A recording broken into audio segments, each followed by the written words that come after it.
Azərbaycanın kənd təsərrüfatından yeni mərhələ başlayır. Prezident İlham Əliyev Şamaxıda yerləşən Şirvan Agro Heyvandarlıq kompleksinin açılışında iştirak etdi və bununla ölkənin aqrar sektorunda mühüm bir layihə rəsmi olaraq istifadəyə verildi. Şirvan Agro kompleksi təxminən 100 hektar ərazini əhatə edir və ümumilikdə 9000 baş iri buynuzlu heyvan üçün nəzərdə tutulub. Bu heyvanların 3200-ü südlük, 3000-i ətlik, 2800-ü isə buzovlardan ibarətdir. Kompleksdə Holstein Fries, limuzin və Aberdeen Angus kimi yüksək məhsuldar cinslər saxlanılır ki, bu da həm süd, həm də ət istehsalının yüksək səviyyədə təşkilinə imkan verir.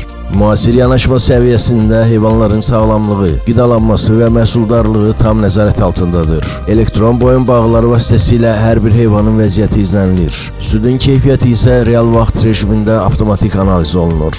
Bu isə həmin məhsuldarlığın artmasına, həm də keyfiyyətin yüksəlməsinə ciddi təsir göstərir.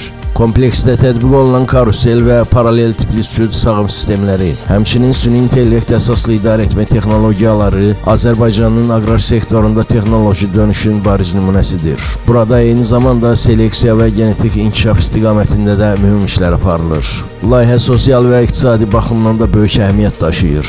200-dən çox yeni iş yeri yaradılıb. Yerli istehsal genişlənir və ölkənin ərzaq təhlükəsizliyi daha da möhkəmlənir. Eyni zamanda yaşıl enerji texnologiyalarının tətbiqi bu kompleksi ekoloji baxımdan da müasir və dayanıqlı edir. Şamaxıda istifadəyə verilən bu nəhəng kompleks Azərbaycanın aqrar sektorunda yeni inkişaf mərhələsinin başlanğıcı kimi qiymətləndirilir.